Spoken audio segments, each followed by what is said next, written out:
The Oxford Dictionary defines a refugee as someone who's been displaced from their homeland, either due to persecution, war, or a natural disaster. They can't return back to where they came from. Excuse me. Here in Canada, we're super blessed to have like stable political systems. We are fairly free of persecution, etc. And so that makes like Canada and Western countries like a very good target for refugees to want to come and have a safe place to land. Now, in 2018, which is the last time they did a bunch of census research on refugees, that's the last time I could find numbers listed, like reliable numbers. Canada was the highest, the country that had the most amount of refugee placements. We had 28,000. And that's a big number. That's something that we would usually celebrate. Like, we surpassed every other country. We placed the most refugees. And it would be something to celebrate if we weren't having a downward trend for refugee placements. Now, likely, that's due to President Trump's immigration reforms in the United States and that trickling over into all other countries. For example, even in Canada, we placed 28,000 in 2017, or 2018. However, in 2016, we placed 47,000. So that's like a fairly large dive.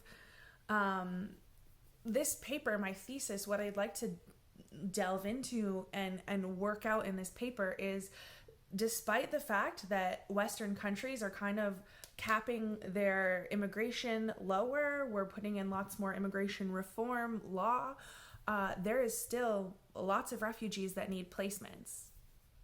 And the Western Church could be offering that asylum for them. So this paper will explore different types of refugees, different types of placements, and the biblical principles around caring for them, as well as how the Western Church can partner with the modern asylum seeker. I see very, very much similarities between modern day refugees and migrants in the Bible, such as Moses and Abraham and even Jesus. I think the storylines are very similar. Like Jesus, when he's born, they have to escape to Egypt in order for him to be saved. I think that, Abraham ends up moving several different times in order to seek like stability in his life. Those are very common themes of the modern day immigrant, the modern day refugee. They're searching for a place they can feel safe and build a life and build a family in freedom.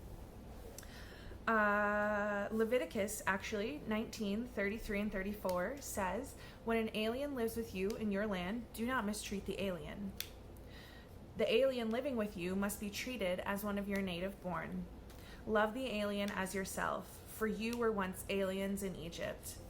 I am the Lord your God." So based on that principle, if we are extracting that principle to our modern day life, the Israelites were not treated well in Egypt, right? And they escaped it. So God is saying, hey, I'm the Lord your God, and I want you to treat people as yourself, because remember what it was like when you were in Egypt and you weren't treated properly because you weren't Egyptian? That's not great. So that's like a pretty strong biblical basis for why we should, be accepting immigrants and refugees with open arms. Not to mention Jesus saying, love your neighbor as yourself. Working and serving newcomers is much like Jesus' command. By loving them as ourselves, we are connecting to people at the very root level, our shared humanity. I think an important piece that we miss too with immigration is the Great Commission. Jesus says, go into the whole world and create disciples. But, with refugees coming to our soil, like, we don't have to go halfway across the world to make disciples of all nations. We can literally just walk out in our neighborhoods and make disciples of all nations. That's accomplishing the Great Commission. Motivation for going after refugees is initiatives such as evangelism, church revitalization, increasing participant engagement. They're all motives for serving newcomers. Embracing recent refugees into our churches can often lead to genuine energy and enthusiasm and a sort of new lifeblood for faithful Christian living within our Canadian contexts. So there are 4 types of refugees. The first type is privately funded. So this means their first year of income is fully supported by a private sponsor. All of their startup costs are funded by private sponsors, and all the settlement support is provided by private sponsors. It's pretty straightforward. Everything's private. There is another kind called blended visa office referred. That means that their first year is 50-50, the government and private sponsorship. The startups are all the startup costs are funded by private sponsorship, and all the settlement support private sponsorship. There's one called the joint assistance sponsorship. So that means that all of the first year costs are fully funded by the government.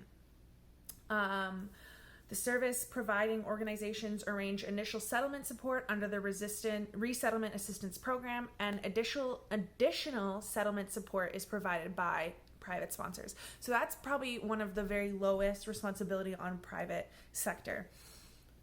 And then there are government assisted refugees.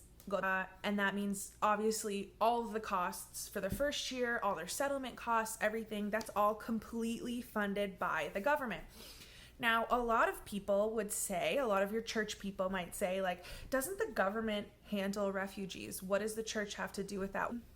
There's already so much government funding going into refugee placement. Well, why would the church get involved? Well, to be quite frank, government-assisted refugee status is really hard to get because it means the government is fully paying for everything. Even blended or joint assistance, they're much easier to attain because you have that private sector willing to provide startup costs to support the person during the time when they're here. So that means that private organizations or private people agree to helping them open bank accounts, agree to helping them get their kids in school, agree to help them find a place to live for the first year that they're here, and getting them into ESL courses. This brings me to my last section. How can the church get involved? There's also 3 types of sponsorships that we can get. So sponsorship agreement holders, and that's usually like an incorporation, a business, a company, that kind of thing.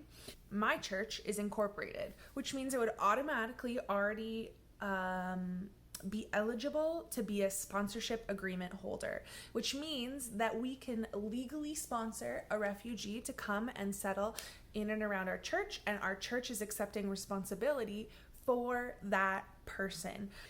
Community sponsors, which is a private sponsorship, or groups of 5. So groups of 5 are really interesting. Any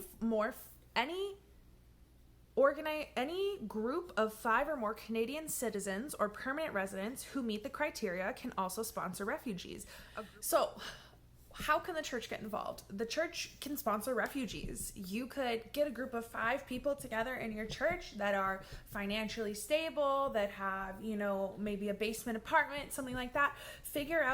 Get a group of 5 together and sponsor a refugee family to move into your community. You could lobby your MP and rally community partners together and figure out how to do a community partnership, a community sponsorship. The community of Wawa outside of Thunder Bay sponsored a Syrian refugee family to come in during the Syrian refugee crisis. They needed a pharmacist. The Syrian pharmacist couple needed asylum, match made in heaven. They did a community sponsorship. Also, we as churches, I think oftentimes need to be more generous.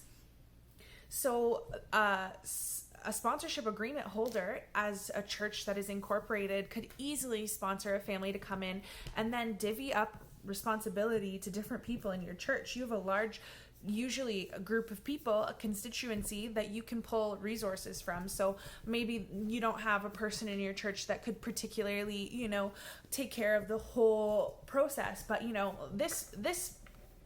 this parishioner could help them get a bank account, and this parishioner could explain the school systems, and this parishioner is going to drop off meals Monday, Wednesday, Friday, etc. Like, that's something that would be very doable with planning and follow through. There's a downward trend in Western countries providing asylum and taking refugees. We're putting caps on our number of people allowed let in, and And I think now more than ever, especially looking into Trump's administration, where you see like kids in cages and all this immigration reform, now more than ever, we as a church need to stand up for what is right, and we need to be writing our MPs. We need to be going through the lawful legislation in place to advocate for a better Canada and a better United States. We need to be advocating for the things that matter to us. And I think that these human lives should matter to us. I think that refugees should find a place that is safe and nurturing for them to be able to thrive in. And I think we have more than enough square footage in Canada to accommodate more refugees every year than we let in.